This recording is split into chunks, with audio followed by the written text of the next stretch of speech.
And we begin with a Fox News alert as President Obama welcomes President-elect Trump to the White House for the first time. Mr. Trump's visit this morning marks the start of a peaceful transfer of power that has defined our democracy for really more than 200 years now.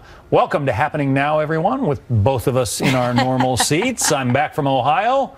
You're just back from North Carolina. Hi, everybody. I'm Jeanine. You know, as we look at that shot, John, I can't help but think, you know, we've moved homes before. I know we've talked about that over the last several years. Hate it. And right, moving is always stressful. I wonder what it's going to be like for Donald Trump and Melania to finally arrive at the White House and think this is going to be our new home. Wow. It's not just going to be this new job that we have and the weight of the position.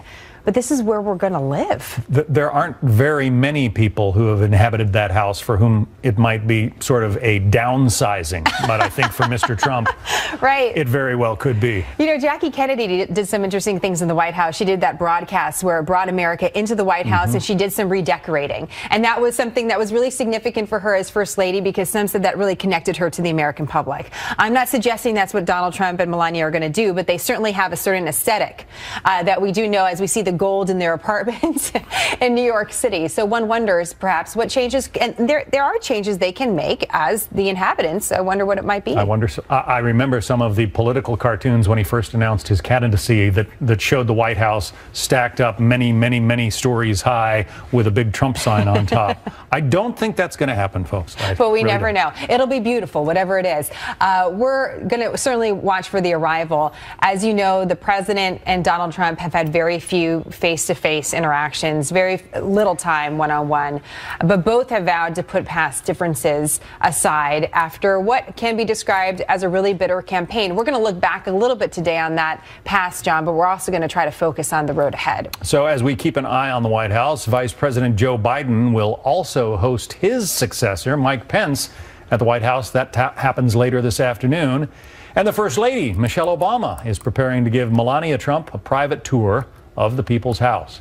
Meantime, Mr. Trump is already hard at work with his transition team, beginning the task of selecting his cabinet and hundreds, really thousands of appointees to senior roles in all the key departments of government. It's a big task, but every team does it. We've got live Fox team coverage on all of this. Peter Doocy is live outside the Capitol Club in D.C., where Trump and Pence are set to meet with House Speaker Paul Ryan in about an hour. That's also I don't want to say equally important meeting, but high up on the list. We begin with Leland Vittert, though, live at the White House for all of this. Leland?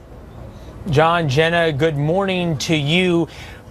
President-elect Trump has now arrived here at the White House, although because the Marine Guard has just taken his position outside of the West Wing, we can tell you that President-elect Trump and President Obama are now inside the Oval Office. That's what it means, screen left there, where you see the Marine Guard standing guard outside the entrance to the West Wing. There has not been this kind of excitement for a White House visit since the Pope arrived, and that is really where the comparison stops. Break down this meeting that is going on in the Oval Office in three ways: the personal, the political, and then, of course, the practical. For the personal, it was just about a week ago that President Obama was on stage all over the country talking about how Donald Trump was unfit to be president and said Donald Trump could not be trusted with the nuclear codes. Now these two men are sitting there in the Oval Office. And as far as we can tell, this is the first time the two of them have ever formally met and sat down and spoken together.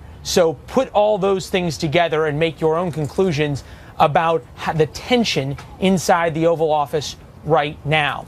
Next comes the political part of this conversation for these two men who have very divergent worldviews and views of America. Both President Obama and President-elect Trump ran this campaign as a referendum on the past 8 years, whether it be about Obamacare that Mr. Trump wants to repeal, whether it be about climate change that President Obama views as a real existential crisis to the United States, whether it be about the Iran deal that President-elect Trump has vowed to repeal. All of these issues they see vastly differently on. So will President Obama try to sell a little bit to President-elect Trump about why these issues are so important?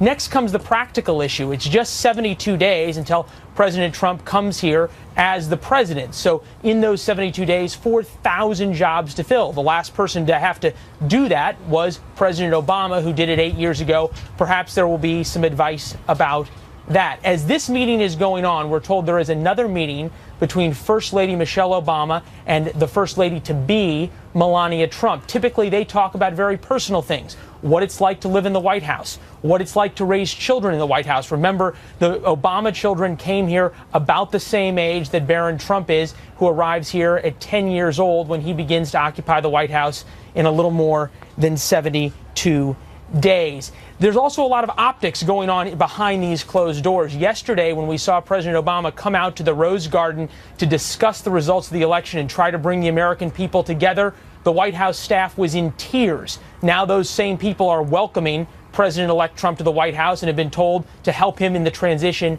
in every way possible.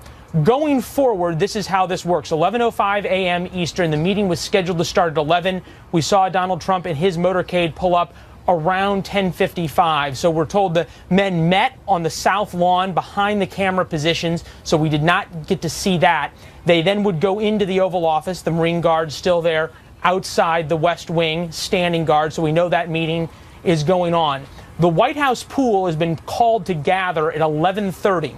So there's one camera from one of the networks, and then also a couple of the wire services reporters and some of the still photographers, an audio man and a producer who will then walk into the Oval Office at the end of this meeting, and they will take video of the two men sitting in the Oval Office. We've seen those pictures a lot. Those will then be played back out.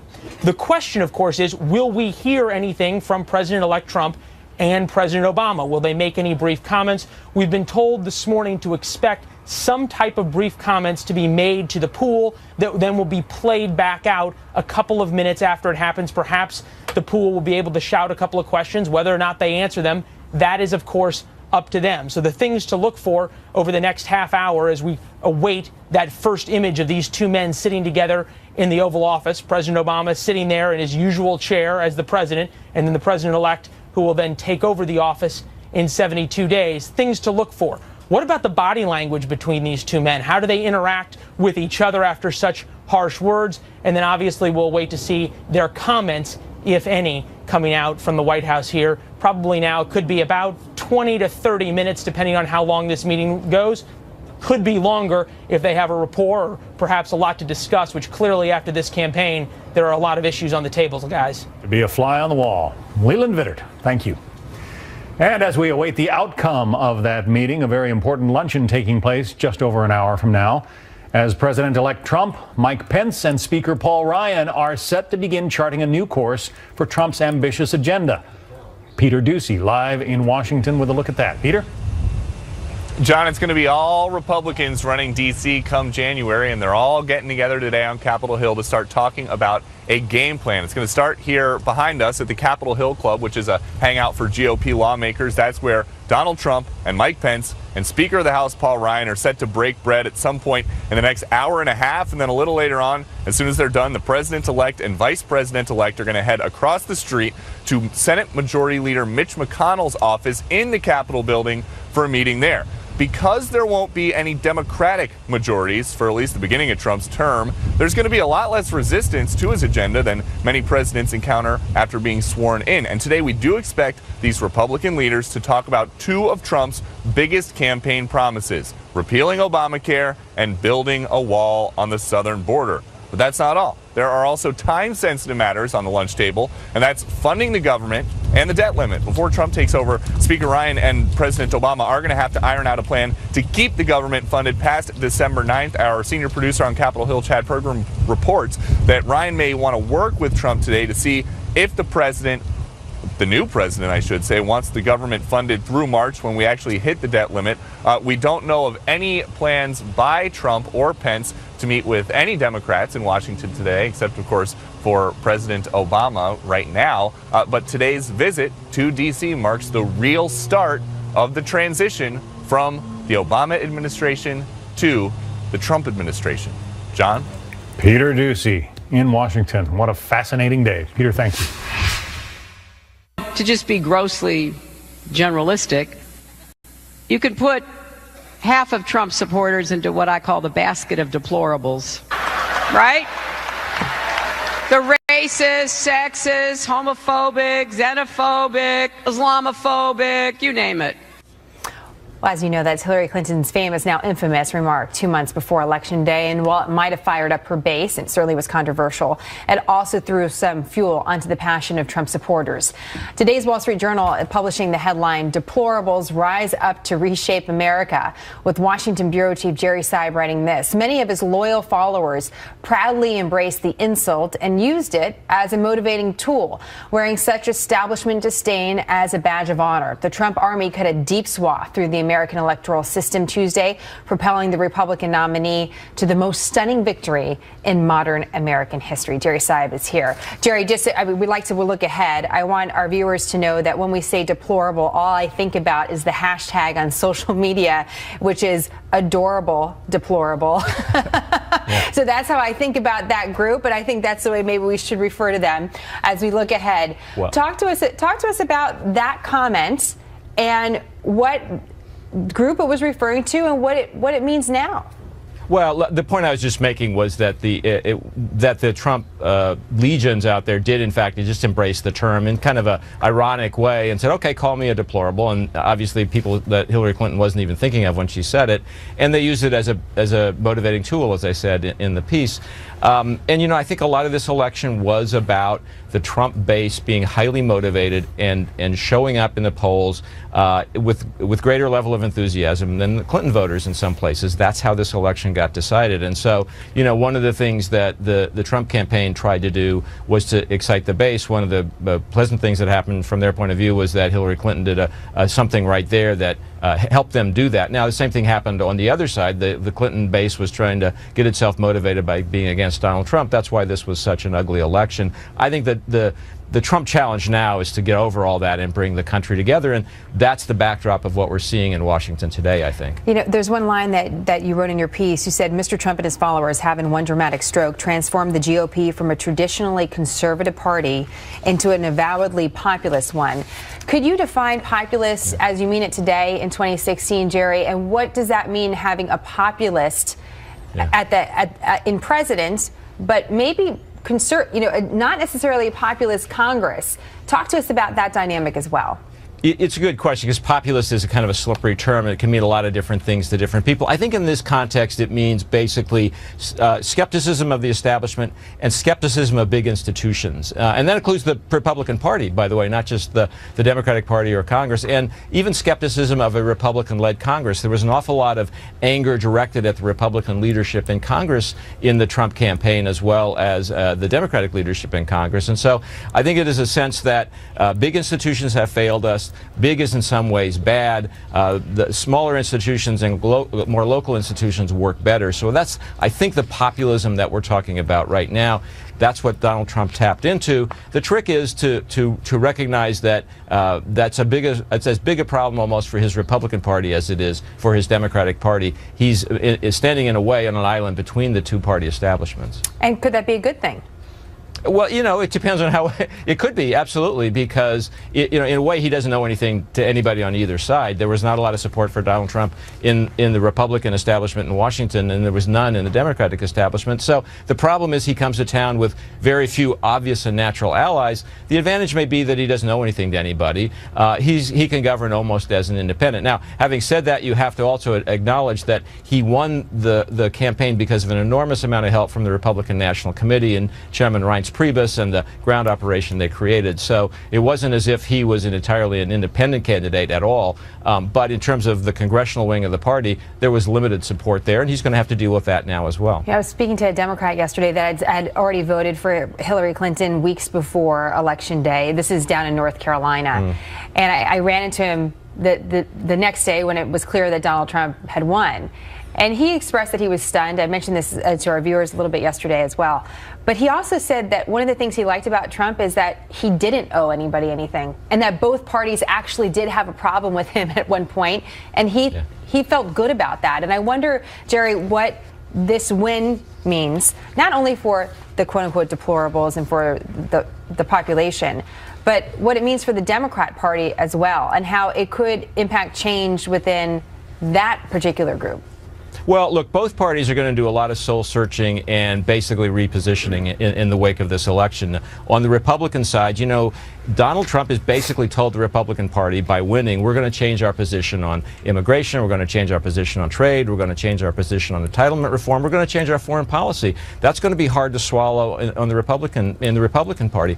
In the Democratic Party, there may actually be some support for a different policy on trade. That's pretty much what Bernie Sanders also brought to the table, but on other issues, not so much. And I think Democrats will have to decide who's really leading this party, and there's going to be an attempt to pull the party in the Bernie Sanders direction among people who said, we told you so. If we had had a clearer, more liberal choice to Donald Trump, we would have been better off. So there's going to be repositioning in both parties, and it's going to be significant, not like the kind we normally see after an election.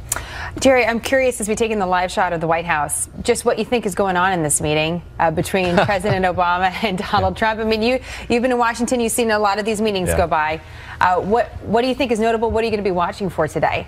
Well, you know, back in the days when I actually worked for a living, I was a White House reporter for a while, and you know, one of the things about the White House and the West Wing and the Oval Office is it's very intimidating in a way. Everybody who walks in there, I think, regardless of what position they have, what partisan affiliation they have, has the same sort of sense of history, and in a way it's kind of humbling to everybody who's there. And I think that atmosphere kind of calms everybody down and makes them take things seriously. So I assume it'll be a sober, pleasant conversation, and you know, things will have to just be left on the side and probably unsaid. And I think that one of the things President Obama did extraordinarily well the day after the election was to say, what happens in this country is we do peaceful and calm transitions of power. It's the hallmark of our democracy, and I'm going to make that happen. And you know, as was indicated earlier, he sent those orders around to the White House. So I think that's the spirit of this conversation, and it's remarkable how well people can leave campaign rhetoric behind when they simply choose to do so. I think that's where we are right now. What's your hope, best case scenario, as Trump takes this new role? What's on the top of your list, Jerry, of things that you hope for? Well, you know, I wrote a column just before the election and saying a good start would be to return to a more civil debate in this country. And I think that was one of the things that the campaign really hurt. And, you know, and it was the Trump campaign that really started people down that path, and then everybody was in on the game. And I think everybody ought to at least start by having a more civil conversation. Doesn't mean they agree simply because they're being civil, but I think that, and interestingly, Melania Trump, of all people, kind of made a similar point. So it's a small thing, but I would start with, let's agree to disagree agreeably, as somebody once said. I like that. Well, that's a great phrase, and well delivered, Jerry. Good timing on that. Thank you very much to Jerry Seib of the Wall Street Journal. He does have a real job, despite what he says, and we appreciate it. Jerry, thank you. Well, most pollsters had Hillary Clinton winning the election by a landslide. Take a look at Sabato's crystal ball. We have talked to Larry Sabato and his crew a number of times. Their prediction was that Clinton would amass 322 electoral votes. In reality, she ended up with nearly 100 fewer at just 228. Here's the final headline of the crystal ball for 2016. Mea culpa, mea culpa, mea maximo culpa. Latin for my fault, my most grievous fault. So what went wrong? Kyle Kondik is managing editor of Sabato's Crystal Ball at the University of Virginia Center for Politics. I got to give you one more plug. Your book, Bellwether, Why Ohio Picks the President. I devoured it several times before I went to Ohio for our coverage, and I found it fascinating. Once again, Ohio was on the side of the winner, Kyle. Hey, John, I got something right anyway. Yeah? But and the interesting about Ohio in this election is that it was more Republican compared to the nation than it had been in any election since before the Great or before the New Deal.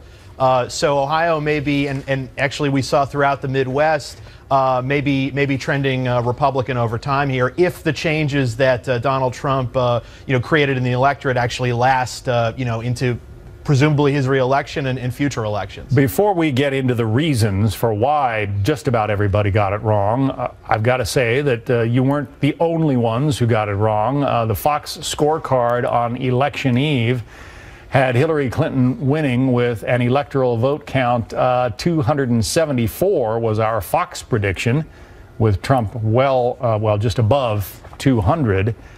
And when you look at that map compared with the map of how the election actually turned out, there were a bunch of states that just about everybody missed. So, Kyle, what happened? I think what happened is that Donald Trump was able to defend some states that he really needed to win in North Carolina, which Mitt Romney won, and also Florida, which ended up being a very close result. I think Trump ended up winning it by 1.5 points. And the key was that he won a string of very close victories in the so-called blue wall in the Midwest and the Rust Belt. He won Pennsylvania by about a point. Michigan looks like it was decided by less than a point, and Wisconsin by about a point. And there was some good commentary before the election, particularly from Ron Brownstein of The Atlantic, sort of putting out the idea that Clinton might have been sort of overextending herself on the electoral map, looking at states like Arizona or even defending an Ohio or going to North Carolina, and that she might have been neglecting some of the traditionally Democratic, old industrial states. And sure enough, that cost her the election. Michigan, Wisconsin, and Pennsylvania did it. Let me read for our viewers from one of your most recent crystal ball letters. You say, "We heard for months from many of you saying that we," meaning the crystal ball, "were underestimating the size of a potential hidden Trump vote and his ability to win. We didn't believe it, and we were wrong. The crystal ball is shattered. We'll pick up the pieces starting next week as we try to unpack what happened in this election." Doesn't it come down to the questions you ask of people and the honesty in their answers? I mean, just asking somebody whether they are a likely voter is kind of a loaded question, isn't it? Yeah, I think so. And one thing I think that a lot of us did realize before the election was that there were going to be some significant changes in some traditionally kind of blue-collar Democratic places that would swing toward Trump. For instance, the greater Youngstown area in Ohio swung pretty hard to Trump, and I think we saw that coming. I think what might have been more surprising is that Clinton did not make bigger gains in some kind of well-educated, affluent suburban places. I think ultimately a lot of Republicans who live in those kinds of places who might have been lukewarm on Trump really didn't actually swing to Clinton. Maybe they didn't show up. Maybe they voted third party. But particularly, again, in some of those key Rust Belt battlegrounds, she just needed to do a little bit better in the suburbs, I think, and I don't think she did it. Is it a case of Donald Trump winning the election or Hillary Clinton losing it? I would say a combination of the two. I think Trump did make impressive gains, again, in a lot of some traditionally Democratic places. But ultimately, we don't have the final vote counts, but it looks like it's going to be more of a drop for Clinton from Obama 2012 as opposed to Trump really getting maybe about the same amounts of votes as Mitt Romney or maybe even less. But again, there's still several million outstanding votes, particularly in California, where the vote count can take a long time. So let's not draw too many conclusions from what we think are the final vote counts now, because they're not final yet. Okay, you're going to put the crystal ball back together again? We will do our best. Kyle Kondik, good to talk to you. Thank you. We actually do have some numbers, as Kyle mentioned, and I want our viewers to be clear on this as well, that we don't have all the votes in. So we're just operating from the numbers that we do have. But as of right now, it looks like Clinton got about 6 million votes less than Barack Obama did in 2012. Mr. Trump got about 1 million votes less than 2012. And that's something that Joe Trippi has been talking a lot about as we get some new perspective as to what happened with this election. Joe Trippi's with us, former Howard Dean campaign manager and a Fox News contributor. Ed Rollins, former principal White House advisor to President Reagan in both his terms, and a longtime strategist as well. Great to have you both. Again, we're awaiting some video from this meeting that's taking place and a lot of questions as to what's happening behind closed doors. But Joe, I saw you on Twitter talking a little bit about turnout and how significant you think it is. From the preliminary numbers, what's your read on it? It's a relatively low turnout election. I mean, Hillary Clinton the vaunted turnout machine just didn't function, didn't get the vote out. And I went back and looked at 2004, all the way back there, and she's barely getting the same number of votes that John Kerry got. Forget about close to Obama. I mean, and by the way, millions and millions of people have registered to vote in higher numbers since 2004. But the fascinating thing, too, is the numbers for Trump. He's getting about 3 million fewer votes than George Bush got again back in 2004, despite more people registering, and is getting, like as you said, Jenna, about 1 million votes short of what Romney got. Again, all the votes aren't in. It's going to change a little, but I thought we were going to see some big surge. Wow, that's Trump really did get out those voters that were missing. I don't think that's happened. I think this is a little bit more Hillary Clinton. The campaign just didn't get out. The votes were there in places like Michigan, Wisconsin, and Pennsylvania. They just didn't turn out. Let's ask Ed about that. John just asked that great question to Kyle Condict about whether or not Clinton lost this election or Trump won this election. Obviously, Trump won it as far as he winning the presidency. But what do you think of what Joe had to say, that really it was about the Democrats not coalescing around the candidate? Well, first of all, Trump did win the election. Trump turned out his base. One of the things about polling, and I always argue that we take polls, their measurement of a day, but I always feel we have elections to see if the polls are right. And obviously this time the elections proved the polls weren't always right. They're a moment in time, and I think to a certain extent, anybody who knows anything about this game, this was the nastiest, most negative campaign in the 50 years I've been doing campaigns, been around campaigns. That's a natural turnoff to voters. You found no intensity among voters out there. They weren't happy with either choice. The Trump supporters wanted change more drastically, I think, than the status quo, which were the Clinton voters. I think the big thing is, for months and months and months, the inevitable nominee and the inevitable president was Hillary Clinton. I think the Trump people felt very, very strongly that the way to stop that was to get out and turn out. And when you look in the rural areas of this country and other parts that aren't traditionally focused as much on, he did very well. He ran much stronger than Romney did 4 years ago. It's a point to underscore, Ed, that we're not trying to take anything away from Donald Trump's victory, because clearly he did win. It is interesting to look at some of what did the voting look like, and we'll digest these numbers for a couple weeks. I just want to turn to something else, though, Ed. You mentioned this is one of the nastiest campaigns, the nasty campaign that you've seen in the last 50 years, and I'm wondering how you would advise Mr. Trump to make a turn from that, because in order to rule, he's going to need to make a turn. How so? Two things. Having served in the White House, and I have lots of memories as we sit here and watch a transition. And the most amazing thing about a transition, having been through a couple of them, at 12:01 on January 20th, when the president is sworn in, President Obama leaves that building, gets in his limousine, goes to the Hill, comes back. It's like a totally different place. All his pitches, all his books, all his desks, all the senior staff that lives in that building for the last 2 years or 8 years is gone. The new team comes in. And I think to a certain extent that's the beauty of American politics. In this particular election, what he has to do at this point in time is take his base, build on it. To be successful with still a divided Congress, even though Republicans control both the House and the Senate, but the margins are thin, is you got to go to the country. You got to make the country support you, and you make the country want your programs. And so he's got to continue to do the sales job that he did in a positive way about his programs to have the great success that he will. That was Reagan's great skill, is Reagan basically came in with a very short agenda, rebuild the defenses of the country, lower taxes, what have you, get government spending under control, kept going to the country. The country bombarded the Congress, and the Congress with phone calls and what have you, and the Congress supported him. What an image for us, Ed.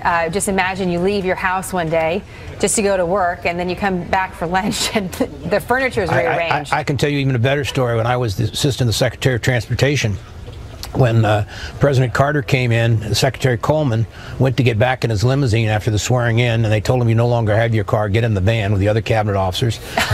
They take him back to the building where he'd been king, had his own private elevator. There's a security guard standing there saying, no, Mr. Secretary, you got to go up the public elevator.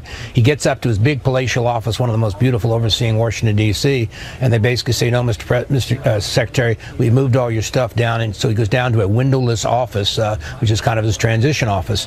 For him, it was a very humiliating day. For me, it was my PhD in government. Absolutely. But it works, right? I mean, the transition is stark, but it works. It works marvelously. And having been there on the first day of a new administration, as I was in 81, you walk in, you're scared. You don't know, at least I'd had some experience prior to it. But it's kind of like, the White House is a very small place. I mean, the interesting is not West Wing. There's 3 places you meet in the White House: the Oval Office, the Cabinet Room, and the Roosevelt Room. You meet and you fight with the same 8-10 people every single day about issues. Cabinet officers come in and go out. But it's a very small place. It's a quiet place. It's not, and as someone said earlier, it's kind of a very sacred place. But at the same time, you're basically in trench warfare, 16 hours a day, for months and months and months fighting over big issues. And the key thing for a president, which I try and reassure people who tell me they're worried about Trump, there's a mechanism in place. Trump basically will have a national security team that will basically, military, national security advisors, he'll tell him, here are the options that you have. Intelligence, economic, there's 2.5 million people work for the government, some of the best anywhere in the world, and a president has access to anybody he wants to have. That's so interesting. And it's a reminder that we're not electing a king. No, we're not electing a king. And it's a shared power. He's going to meet with the congressional leadership. They obviously have a big role, and it's like basically running Fox News. There's someone here who controls the budget. Someone controls the airtime. The person that controls the budget has a lot of power. The Congress controls the budget. Everyone has a role, that's for sure. In our case, it's the makeup department that we appreciate. Anyway. In your case, you don't need the makeup. Joe and I need the makeup. Yeah, we need it. We need it. Joe, listen, we could listen to you guys for hours, and we're going to continue to. I want to hear some more of these stories. So just stand by for a moment, because we're expecting some new tape and some new video, and we also have an additional guest to add in as well. I need to find out who controls the budget around here. That's right. What I need to work on. Yeah, we're going to bring into the conversation Brett Bure, anchor of Special Report, and a guy who's been watching Washington for a long time. Brett, it occurs to me that these two men are polar opposites in terms of their politics. Barack Obama was just out on the stump for Hillary Clinton a week or two ago, talking about how Donald Trump was essentially unfit for the presidency, and yet the American people have decided.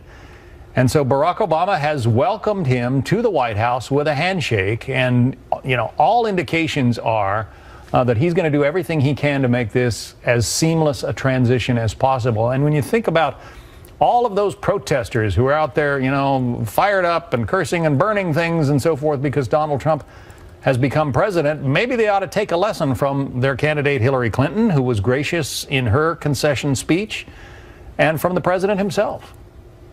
You're exactly right, John. The president's remarks yesterday in the Rose Garden were a perfect example of what a peaceful transition is supposed to be about, dating back really the formal peaceful transition between the two presidents got an upgrade when Eisenhower handed to John F. Kennedy, and it became a formal process.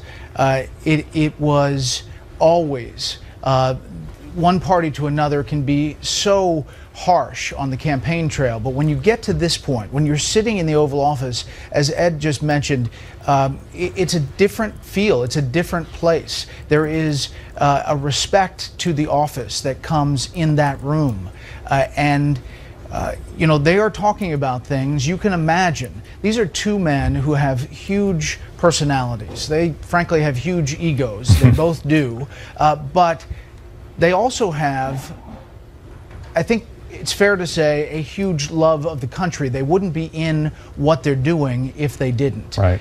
You can imagine the conversation. Hopefully we're going to get a little bit of a fly on the wall TikTok about what they talked about. But this is an important moment for the country, and it's an important moment for this transition. Yeah, I remember when George W. Bush opened the White House door to Barack Obama and his family on Inauguration Day, and we got that shot of a guy who'd been in that office and in that house for 8 years, and clearly wanted someone from his own party to take the reins after he left. That didn't happen. Barack Obama won the election, but the Bushes were exceedingly gracious, or so it seemed, in welcoming the Obamas to that house, and we're seeing some of that today reciprocated. Yeah, and I think you're going to see the families reach out to one another, and eventually you're going to see those same kind of images as you get closer to Inauguration Day, January 20th. On the politics of this, there is a reality here, and it is a stark reality, John, that the Obama legacy is really changed. Think about what happened on Election Day. It was not just Donald Trump and Mike Pence winning. It was not just the Senate going to hold a Republican Senate and the House continuing to hold a Republican House. Look at the state legislatures around the country. Look at the governor's offices around the country. This is this has been Republican wins for now the midterms and now in the general election. That is the legacy of President Obama, and it is going to be something that Donald Trump, as president, is going to affect. He's going to take down these executive orders. He says he's going to repeal and replace Obamacare, and he's going to scrap the Iran nuclear deal. At least that's what he said on the campaign trail. Those are huge things in President Obama's legacy. You know, Brett, I'm just looking at our urgents where we get some information, news information as it comes into our newsroom. And this is sort of interesting. There's been so many comparisons between this election and the vote for the Brexit over in the UK. And I'm seeing this readout of a call between the UK Prime Minister Theresa May and President-elect Donald Trump. And here's just a little bit of this letter. The Prime Minister spoke to US President-elect Donald Trump earlier today to congratulate him on his hard-fought election campaign and victory. The President-elect said he very much looked forward to working with the Prime Minister and congratulated her on her recent appointment. It goes on to say at the end of the call that President-elect Trump invited the Prime Minister to visit him as soon as possible. So the work begins now, even as President-elect, Brett. Definitely. And these world leaders, frankly, Jenna, are coming to the realization that they need to get their heads around a Trump administration. They just didn't, a lot of them. I've talked to a number of ambassadors here in Washington who've been blown away. They just were not prepared. They assumed that, of course, it was going to be Hillary Clinton who won. But in the final week, as it was getting closer, there were a lot of calls being made. So tell me about how Trump is going to deal with X, Y, and Z.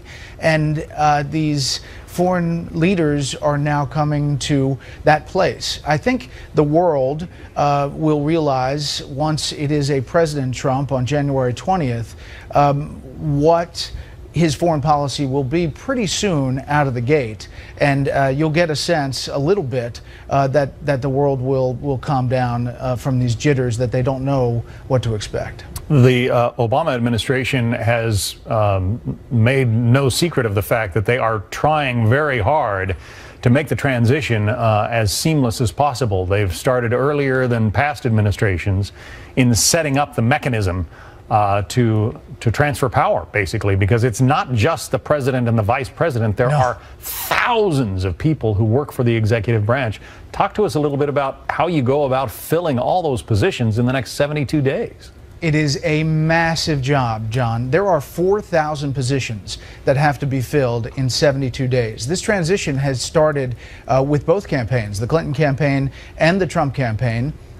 Chris Christie was leading nominally the transition process, but there were a lot of people under Christie looking at people, collecting resumes. On the Clinton side, it was Ken Salazar, former Colorado senator and Interior Secretary, and the transition process started a long time ago. It is a massive job, and if you think about what Ed Rollins just said about the switchover, imagine working at your job for 7.5 years, some of them, and then you're out and somebody else is in, and you have to tell them the ins and outs of whatever, you know, where the paper clips are. Right. And so there's a little bit of right seat, left seat in some of these big jobs that are going to happen where people stay on a little bit to help the new incoming person get a sense of it. But it's a massive undertaking. Just so our viewers know who was just waving, that's one of the technical crew who is talking to the folks back in the home office, letting them know that the signal is still up, something like that. Anyway, Brett, stand by. We're going to talk to Joe and Ed Rollins back with us as bit. well. I just want to mention to our viewers, it might be a little bit confusing. We didn't actually get video of Donald Trump arriving at the White House. We have a pool camera, and I'm seeing some more explanation that the pool camera missed the arrival. That is not obviously done on purpose, and some of this is done under a lot of security, but the meeting is very much happening at the White House, and what we're all waiting for is our understanding that there's going to be some comments from Mr. Trump and President Obama, I should say President-elect Trump, and that's going to be on tape, and we're going to be able to play that for you in just a little while. We're waiting for some timing on that. Ed and Joe are back with us. Ed, I was wondering if you could shed a little more light on what it's like in the weeks leading up to knowing that you're going to take a position inside the White House, what the preparation is like, Well, and when you get there, what it's all like. The most interesting part of the process is a clearance process. It's not just the 4,000 that we talked about appointees. There's about 500 that are the cabinet officers, the assistant secretaries, the undersecretaries. They all have to have big FBI clearances, and obviously the president doesn't pick every single one of them. I was on I was the political director of the White House, so I had a say in whether someone gets cleared or not cleared. I had sort of a first basic rule: if you basically didn't vote, you didn't get to be a presidential appointee, and if you weren't registered as a Republican, you basically probably weren't going to serve in our administration. But finding all that stuff out takes time, and then the clearance process, where the big presidential appointees, the FBI has to do, it's probably anywhere from 10 weeks to depending on how long, in which they look at every element of your life. So sometimes you go in a temporary way. Most parts it's not. Sometimes the administration that's there, there's a little bit of a holdover, but most of them basically on the day of the inauguration are gone, or they may have 1 week or 2 weeks and they're gone. So it's not like you walk in and there's someone there to show you or tell you. And I'll never forget one time I said to the director of policy when I was in the transportation, I said, the secretary wants this done. And he said, I was a younger man then, he said, young man, I've been here for 5 secretaries. You're going to only see this one. And that won't work. And sort of like, bye, you know. It sounds like real life. It is real life, and I remembered him when I became a White House guy, and I think to a certain extent I admired what he was teaching a kid some of the ropes. But it takes a little bit of time to get cranked up. There's a big mechanism in the White House that is there. A lot of the national security teams there. The military plays a very important role. There's a lot of military people, about 1,000 assigned to the White House. They run the communication system. They run the food service. They run a variety of things that the military always does so well. The moving around, the cars and drivers are all driven by Army people. The helicopters are flown by Marine officers. Air Force One is obviously flown by an Air Force. So the mechanism, you can walk in and pretty much get in the Oval Office and people will start bringing you stuff. Wow. And you make the determination how much of it you want. You know, we're looking at a beautiful day at the White House, Ed. A clear day, bright sunshine in November. And of course, when the new president moves into the office, it's January. There's snow on the ground often in Washington, D.C. And I wonder what that moment was like for you, Ed, when after the hubbub of the transition sort of happened, that you just sort of showed up to work one day by yourself and you're looking at this building and realizing this is the building I'm going to work for. It's pretty extraordinary, and obviously I had been in an earlier administration, so when I went in the Reagan administration, I was one of the few that had some experience. But when you drive into the White House in your car, and they wave you in, and you get to park right next, just along to the side here, there's a whole alleyway, and you sit right there, you park, and you walk in, and you go, wow. You go into the building, and you think, man, every time I was in the Oval Office almost every day, and every time I was in there, I thought, all the history that's been done here. And again, it's a very quiet place. There's not a lot of yelling and screaming, and it's very respectful. You're very respectful of the president. You give him the best advice you can, but at the end of the day, a president needs to come in and start listening. There's a lot of very smart people who've been around that White House and that government, and you need to listen to them and hear the options, and that's a very key part of it. Do you miss it, Ed? Well, as I'm sitting here watching it, I miss it, but several people have said to me, you know, obviously, would you go back? You know, I was obviously very involved with the Trump Super PAC. And I said, you know, I was glad I did it. I had an extraordinary career as at sort of the top positions of the White House. I would love to be a young man again. I couldn't do 16-hour days, 7 days a week today, and that's what it takes. And it's just your life is consumed by that building. And it's just, and when I left the White House, they asked me, and I'd gone out to run the president's campaign and went back in the second term. The New York Times was doing a profile, and they said, aren't you going to miss the power? And I said, I never felt power in the building. I felt tired, and I won't miss the tired. And it's one of these things where you're in tune. We didn't in those days. We didn't have the Blackberries and everything, but they could get a hold of you pretty quick, and you basically had.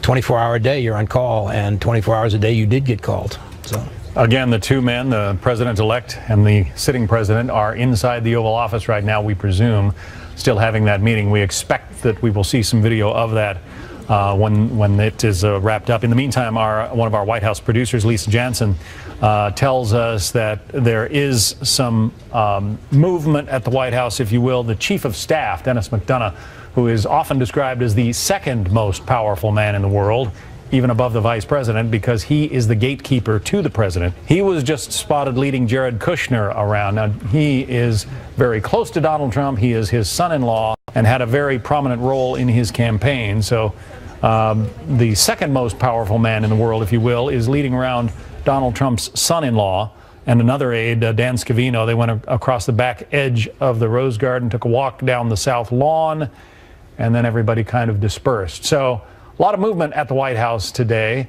I guess from your standpoint, Joe, I mean, you represent the party that almost got there, and it must be a little wistful thinking that this could have been Hillary Clinton going back to her old home, where she probably still knows, where all the China goes and so forth. Yeah, I mean, I was in a lot of those rooms that Ed is talking about, particularly the Roosevelt room during the Clinton administration, and then every once in a while for meetings during the Obama administration. And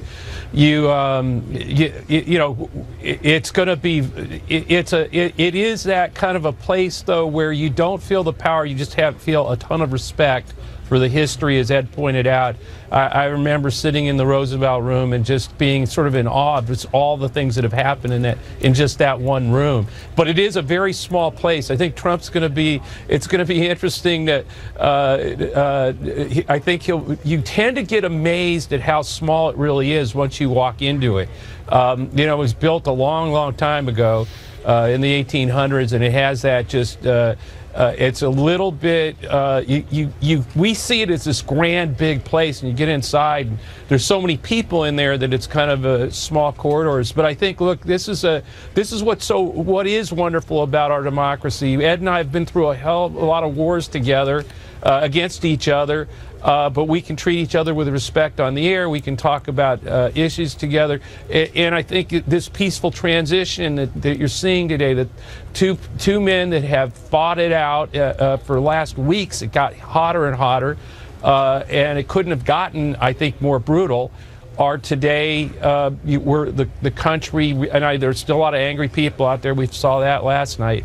But they're showing the world how this happens. And it only happens here, this way. All right, Joe, Ed, stick with us. Great. I want to bring Brett back into the discussion. Brett, especially in the latter part of the campaign, Donald Trump vowed time and time again to repeal and replace Obamacare. I imagine the president would like to do some arm twisting on that score, but I'm not sure if that'll happen in the Oval Office today. What's your guess? Well, I'm not sure it's not going to happen, John. I think he's going to make a case, President Obama is, to, if you were committed to repealing and replacing, that you at least unwind it gently, or you work to fix it. I think he's going to make a pitch. Remember, again, this is President Obama's legacy, number one, but you also have millions of Americans who obviously have health insurance now that didn't before, and you have to figure out a way to replace it and not yank all of those people out of the system that they have. There are major problems with it, but the defenders of Obamacare say, on the one hand, it has expanded the people who have health insurance. Republicans have been working for months, John, on that replacement. And that's one of the things I'm going to talk to Speaker Paul Ryan about tonight on Special Report. He'll be on at 6 p.m. I have to say, Trump Care just doesn't have the same ring to it, so they're going to have to come up with a different name. That would be my suggestion anyways, yeah? Well, in the meantime, Brett, again, we're awaiting video of the meeting between President-elect Trump and President Obama. I think we all can probably agree, Brett, that there's a little bit of a collective sigh of relief after this election, and many of us may just think that we're on vacation for the next several weeks because all the work is done. That's right. That's exactly right. But that's not actually true, even though Thanksgiving is right around the corner. There is work being done in Congress. And after the congressional election, there were many people reelected or new people elected to office. But in the next 6 weeks or so, before the end of the year, work actually has to happen in Congress. What is on the agenda and what should we be watching for? Well, first of all, the biggest news is what's not going to happen, actually, Jenna, and that is the movement of Merrick Garland. There was some thought, the Supreme Court nomination, there was some thought if Hillary Clinton got elected that there would be this push to try to get Garland in to get the most moderate choice possible for the Supreme Court. That obviously is not going to happen. And the choice then will go to when it becomes President Trump. So that's the biggest thing. The next thing is, there were a couple of bills out there that were pending to be wrapped up. One of them was a judicial reform bill that was a bipartisan effort. Because it's a completely new administration and a Republican Senate and a Republican House, I would imagine that you don't see anything moving significantly into the next Congress, because they're going to wait and roll out a whole agenda that they're going to try to get to the president's desk quickly and tick off things one after another once you get the new Congress in place. So it's just all holiday parties then for the next year. Is that